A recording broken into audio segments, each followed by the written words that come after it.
সুপ্রভাত বন্ধুরা, আজ হলো 9 জানুয়ারি শুক্রবার। আজকের সকালের বরাক উপত্যকার শ্রীভূমি, করিমগঞ্জ, শিলচর, হাইলাকান্দি সহ আসামের বিশেষ বিশেষ খবরগুলি হলো: ভোটার তালিকার খসড়ায় সন্দেহভাজন লোকের নাম দেখা মাত্রই ভোটার তালিকা থেকে তাদের নাম কর্তন করার আবেদন জানাতে রাজনৈতিক দলগুলির প্রতি মুখ্যমন্ত্রী হিমন্ত বিশ্ব শর্মার আহ্বান। বিস্তারিত থাকবে প্রতিবেদনে। উত্তর পূর্বাঞ্চলের পরিকাঠামোর উন্নয়নের জন্য 6 লক্ষ কোটি টাকা বিনিয়োগ করা হয়েছে বলে কেন্দ্রীয় বস্ত্রমন্ত্রী গিরিরাজ সিংয়ের মন্তব্য। রাজ্য সরকারের নিযুক্তি প্রক্রিয়ার অংশ হিসাবে আজ থেকে মোট 1013 জন প্রার্থীকে নতুন করে চাকরিতে নিযুক্তিপত্র বিতরণ প্রক্রিয়া আরম্ভ। হাইলাকান্দিতে শিশু সুরক্ষার একটি সচেতনতা সভার আয়োজন। শ্রীভূমি, করিমগঞ্জ জেলায় প্রাপ্তবয়স্কদের টিকাকরণ অভিযান শুরু। ধুবড়ীতে AIDSর শিক্ষা সম্মেলন, বিভিন্ন দাবিতে বিক্ষোভ। শিলচর, কাছাড় জেলায় কৃষি বিভাগের আধিকারিকের বিদায়ী সংবর্ধনা। এবং সারা দেশ জুড়ে জনগণনা অর্থাৎ সেন্সাসের দিনক্ষণ ঘোষণা কেন্দ্রের।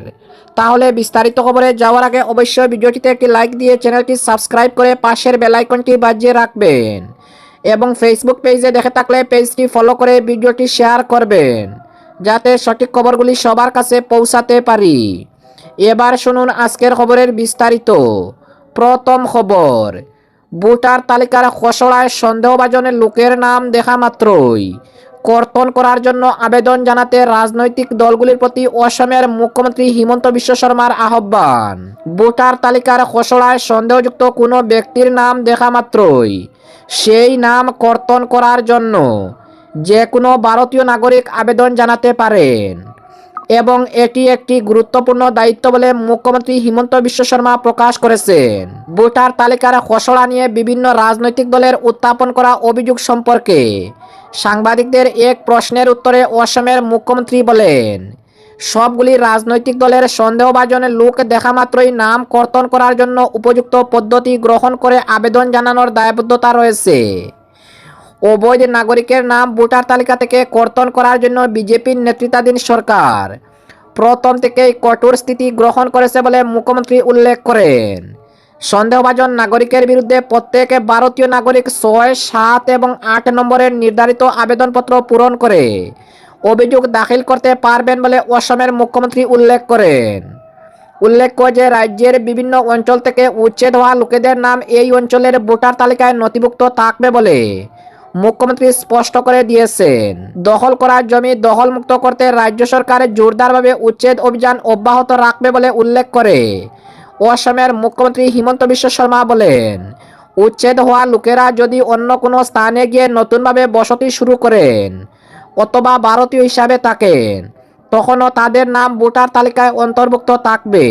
অপরদিকে উত্তর পূর্বাঞ্চলের পরিকাঠামো উন্নয়নের জন্য 6 লক্ষ কোটি টাকা বিনিয়োগ করা হয়েছে বলে কেন্দ্রীয় বস্ত্রমন্ত্রী গিরিরাজ সিংয়ের মন্তব্য। বর্তমান এনডিএ সরকার উত্তর পূর্বাঞ্চলের উন্নয়নে অগ্রাধিকার দিয়েছে বলে কেন্দ্রীয় বস্ত্রমন্ত্রী গিরিরাজ সিং মন্তব্য করেছেন।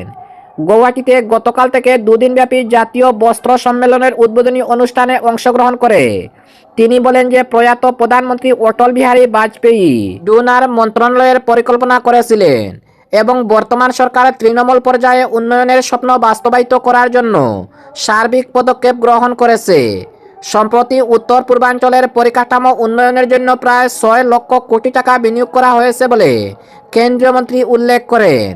তিনি বলেন যে বর্তমানে উত্তর পূর্বাঞ্চলের মোট গরুয়া উৎপাদনের বিকাশের হারে 10.12% বৃদ্ধি পেয়েছে। শ্রী সিং 75 লক্ষ বিঘা জমি অবৈধ দখলকারীদের থেকে মুক্ত করার জন্য অসমের মুখ্যমন্ত্রী ডক্টর হিমন্ত বিশ্ব শর্মার প্রশংসা করেন। অপরদিকে অসম সরকারের নিযুক্তির অংশ হিসাবে আজ থেকে মোট 11,013 জন প্রার্থীকে নতুন করে চাকরিতে নিযুক্তিপত্র বিতরণের প্রক্রিয়া আরম্ভ। রাজ্য সরকারের নিযুক্তি প্রক্রিয়ার অংশ হিসাবে আজ থেকে মোট 11,013 জন প্রার্থীকে নিযুক্তি দেওয়া হবে। এই অনুসারে আজ এডিআর পরীক্ষায় উত্তীর্ণ 4,374 জন চতুর্থ শ্রেণীর প্রার্থীদের মধ্যে গৌহাটি খানাপাড়ায় নবনির্মিত জ্যোতি বিষ্ণু আন্তর্জাতিক কলা মন্দিরে নিযুক্তিপত্র বিতরণ করা হবে।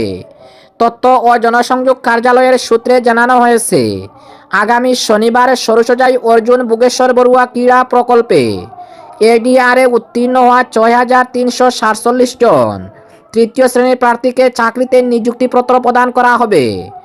একইভাবে আগামী ১২ জানুয়ারি গৌহাটি চিকিৎসা মহাবিদ্যালয়ের প্রেক্ষাগৃহে আয়োজিত এক অনুষ্ঠানে এডিআরে উত্তীর্ণ হওয়া ২৯২ জন জনগোষ্ঠী প্রার্থীদের মধ্যেও চাকরির নিযুক্তিপত্র বিতরণ করা হবে।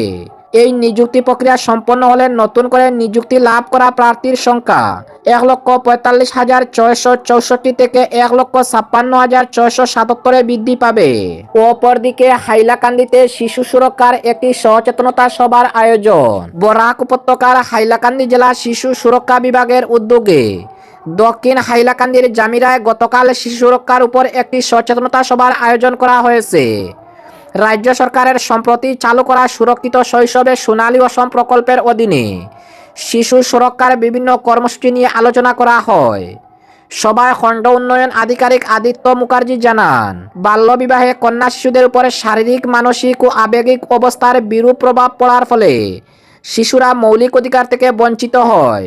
সভায় আরও জানানো হয়, 14 বছরের কম বয়সী শিশুদের কোনো ঝুঁকিপূর্ণ কাজ বা ঘরোয়া কাজে নিয়োগ করা আইনত দণ্ডনীয়। এই আইনে ভঙ্গ করলে 6 মাস থেকে 2 বছর পর্যন্ত কারাবাস এবং শিশু শ্রমিক নিয়োগের অপরাধে 10,000 টাকা থেকে 50,000 টাকা পর্যন্ত জরিমানার সংস্থান রয়েছে। সভায় জেলা শিশু সুরক্ষা আধিকারিক সৈয়দ জালাল উদ্দিন স্বাগত বক্তব্য রাখেন। অপরদিকে শ্রীভূমি করিমগঞ্জ জেলায় প্রাপ্তবয়স্কদের টিকাকরণ অভিযান শুরু। শ্রীভূমি করিমগঞ্জ জেলায় প্রাপ্তবয়স্কদের জন্য জাপানিজ এনকেফেলাইটিস প্রতিরোধে টিকাকরণ অভিযান গতকাল থেকে শুরু হয়েছে। শ্রীভূমির জেলা আয়ুক্ত প্রদীপ কুমার দ্বিবেদী গতকাল এই অভিযানের সূচনা করেন। অভিযানের সূচনা করে জেলা আয়ুক্ত শ্রী দ্বিবেদী জানান, অভিযানে 15 থেকে 65 বছর বয়সী সব যোগ্য প্রাপ্তবয়স্কদের জন্য অন্তর্ভুক্ত করা হয়েছে। জেলা আয়ুক্ত জেলাবাসীকে নিকটতম স্বাস্থ্যকেন্দ্র বা নির্ধারিত টিকাকরণ কেন্দ্রে গিয়ে টিকা গ্রহণ করার আহ্বান জানিয়েছেন। উল্লেখ্য, টিকাটি সম্পূর্ণ বিনামূল্যে, নিরাপদ ও কার্যকর এবং মাত্র একটি ডোজেই দীর্ঘমেয়াদে সুরক্ষা প্রদান করে। টিকাকরণ অভিযান গতকাল প্রথম দিনে প্রায় 150 জনকে জাপানিজ এনকেফেলাইটিস প্রতিরোধে টিকা প্রদান করা হয়েছে। অপরদিকে ধুবড়ীতে এআইডিএসর শিক্ষা সম্মেলন, বিভিন্ন দাবিতে বিক্ষোভ। ধুবড়ীতে শিক্ষা সম্মেলনের আয়োজন করে ছাত্র সংগঠন এআইডিএসও ধুবড়ী জেলা কাউন্সিল। গতকাল বৃহস্পতিবার সংগঠনের রাজ্য কাউন্সিলের সভাপতি হিল্লুল ভট্টাচার্যের সভাপতিত্বে সম্মেলনে বক্তব্য রাখেন প্রাক্তন রাজ্য সভাপতি প্রজ্জ্বল দেব, রাজ্য পরিষদের সম্পাদক হেমন্ত পেগু সহ অন্যান্যরা। বক্তারা সরকারি স্কুলে ধ্বংসের মূল কারণ হিসাবে সরকারের শিক্ষাবিরোধী নীতির উপর বিস্তারিত আলোচনা করেন এবং সকল শিক্ষাপ্রেমীদের জনশিক্ষার এই মৌলিক সমস্যাগুলি সমাধানের জন্য একটি শক্তিশালী গণতান্ত্রিক শিক্ষা আন্দোলন গঠনে এগিয়ে আসার আহ্বান জানিয়েছেন।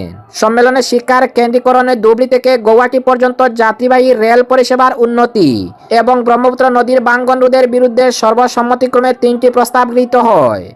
এদিন সম্মেলন শেষে ব্রহ্মপুত্র নদের ভাঙ্গন স্থায়ীভাবে প্রতিরোধ করা, জনগণের যথাযথ পুনর্বাসনের ব্যবস্থা করা সহ বিভিন্ন দাবিতে এক মিছিল বের করে জেলা কমিশনারের কার্যালয়ে পৌঁছে বিক্ষোভ প্রদর্শন করেন তারা। এরপরে জেলা কমিশনারের মারফতে মুখ্যমন্ত্রীর কাছে একটি স্মারকলিপি প্রদান করা হয়। অপরদিকে শিলচর কাছাড় জেলায় কৃষি বিভাগের আধিকারিকের বিদায়ী সংবর্ধনা। শিলচর কাছাড় জেলায় কৃষি বিভাগের কার্যালয়ে বিদায়ী জেলা কৃষি অফিসার ডক্টর আব্দুল রেজ্জাক আহমদকে অগপরে জেলা কমিটির নেতাকর্মীরা সংবর্ধনা জানিয়েছেন। এই আবেগময় অনুষ্ঠানে অগপরের শীর্ষ নেতৃত্ব সহ বিভিন্ন সংগঠনের প্রতিনিধিরা উপস্থিত হয়ে ডক্টর আহমেদের প্রতি গভীর শ্রদ্ধা ও কৃতজ্ঞতা প্রকাশ করেন। এবং আজকের শেষ খবরটি, সারা দেশ জুড়ে জনগণনা অর্থাৎ সেন্সাসের দিনক্ষণ ঘোষণা করল কেন্দ্র। 2027 সালের জনগণনার অর্থাৎ সেন্সাস 2027-এর প্রথম পর্ব চলতি বছরের 1 এপ্রিল থেকে শুরু হবে। বুধবার একটি সরকারি বিজ্ঞপ্তিতে জানানো হয়েছে, প্রথম দফায় বাড়িতে তালিকা তৈরি হবে। প্রথম দফাটি চলবে সেপ্টেম্বর মাসের 30 তারিখ পর্যন্ত। এরপরে দ্বিতীয় দফায় বাড়ি বাড়ি গিয়ে তথ্য সংগ্রহ করা হবে। কেন্দ্রের বিজ্ঞপ্তিতে জানানো হয়েছে, জনগণনা হবে 2টি ভাগে।